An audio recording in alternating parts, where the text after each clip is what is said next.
إذ تبرأ الذين اتبعوا من الذين اتبعوا ورأوا العذاب وتقطعت بهم الأسباب۔ ترجمہ: جب پیشوا اپنی پیروی کرنے والوں سے بیزار ہوں گے اور عذاب دیکھیں گے اور ان کے سب رشتے ناطے کٹ جائیں گے۔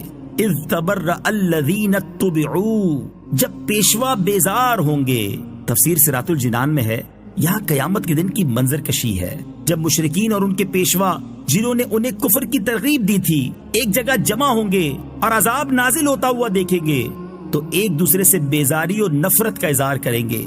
پیروکار تو کہیں گے اے اللہ، ہم نے اپنے ان سرداروں کی پیروی کی اور انہوں نے ہمیں گمراہ کر دیا، تو انہیں دگنا عذاب دے اور ان پر بڑی لعنت کر۔ جبکہ پیشوا اپنے پیروکاروں سے نفرت و بیزاری کا اظہار کریں گے۔ یہ مضمون قرآن پاک میں متعدد جگہوں پر بیان کیا گیا ہے، مثلا سورہ احزاب آیت نمبر 66 سے لے کر 68 تک، اور سورہ سبا آیت نمبر 31 سے لے کر 33 وغیرہ میں۔ وَتَقَطَّعَتْ بِهِمُ الْأَسْبَابُ، اور سب رشتے ناطے کٹ جائیں گے۔ تفسیر صراط الجنان میں ہے یعنی قیامت کے دن کافروں کے وہ تمام تعلقات جو دنیا میں ان کے مابین تھے، خواہ وہ دوستیاں ہوں یا رشتے داریاں یا باہمی موافقت کے عہد، وہ سب ختم ہو جائیں گے اور ہر کوئی اپنے اعمال کا جواب دہ ہوگا، کوئی کسی کا مددگار نہ بن سکے گا۔ یاد رہے کہ قیامت کے دن کفار کے رشتے تو ٹوٹ جائیں گے، لیکن اولیاء، متقین و صالحین کے ساتھ مسلمانوں کا رشتہ باقی رہے گا، جیسے قرآن پاک میں ہے الأخلاء يومئذ بعضهم لبعض عدو إلا المتقين۔ پرہیزگاروں کے علاوہ اس دن گہرے دوست ایک دوسرے کے دشمن ہو جائیں گے۔ وقال الذين اتبعوا لو أن لنا كرة فنتبرأ منهم كما تبرؤوا منا كذلك يريهم الله أعمالهم حسرات عليهم وما هم بخارجين من النار۔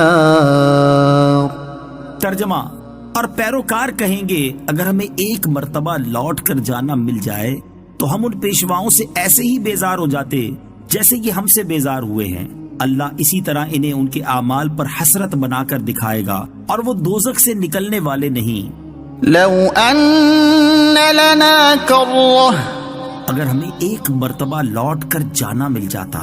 تفسیر صراط الجنان میں ہے کافر انتہائی تمنا کریں گے کہ کاش انہیں ایک مرتبہ دنیا میں لوٹ کر جانا مل جائے تو اولن اپنے پیشواؤں سے بیزاری کا اظہار کر لیں، مزید اپنے باطل معبودوں سے بیزار ہو جائیں، اور تیسرا ایمان لا کر نیک اعمال کریں۔ کافروں کی موت کے وقت بھی ایسی ہی تمنائیں ہوتی ہیں، جیسا کہ سورہ مومنون آیت نمبر 99 اور 100 میں ہے کہ کافر کہے گا اے اللہ مجھے واپس لوٹا دے تاکہ میں کچھ تو نیکی کر لوں۔ یوں ہی سورہ زمر آیت نمبر 58 میں ہے کافر کہے گا اے کاش کہ مجھے ایک مرتبہ واپسی مل جائے تاکہ میں نیکیاں کر لوں۔ اس طرح کا مضمون پارہ 24 سورہ زمر اور سورہ مومن میں کثرت سے بیان کیا گیا ہے۔ نیک اعمال کی حسرت کرنے والے لوگ، یاد رہے کہ ایمان اور اعمال صالحہ کی اصل حسرت تو کافر ہی کو ہوگی، لیکن مسلمان بھی نیکیوں کی کمی اور گناہوں میں ملوث ہونے پر حسرت کا اظہار کریں گے۔ جیسے حدیث مبارک میں ہے نبی کریم علیہ الصلوۃ والسلام نے ارشاد فرمایا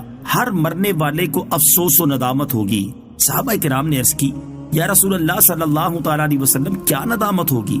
فرمایا اگر نیک ہوگا تو زیادہ نیکیاں نہ کرنے پر نادم ہوگا، اور اگر گناہگار ہوگا تو گناہوں سے باز نہ آنے پر نادم ہوگا۔ حسرت کی اور بھی صورتیں ہوں گی، جیسے دوسروں پر ظلم کرنے اور انہیں تکلیف دینے والوں کو ڈھیروں ڈھیر نیکیوں کے باوجود حسرت ہوگی، کیونکہ ان کی نیکیاں دوسروں کو دے دی جائیں گی۔ جسے طلب علم کا موقع ملا لیکن علم حاصل نہ کیا اسے حسرت ہوگی۔ کسی جگہ جمع ہونے والے لوگ اللہ تعالیٰ کا ذکر کیے بغیر اٹھ گئے تو وہ مجلس ان کے لیے حسرت ہوگی۔ كذلك يريهم الله أعمالهم، اللہ اسی طرح انہیں ان کے اعمال دکھائے گا۔ تفسیر صراط الجنان میں ہے قیامت کے دن اللہ تعالیٰ کافروں کے برے اعمال ان کے سامنے کرے گا تو انہیں نہایت حسرت ہوگی کہ انہوں نے یہ کام کیوں کیے تھے۔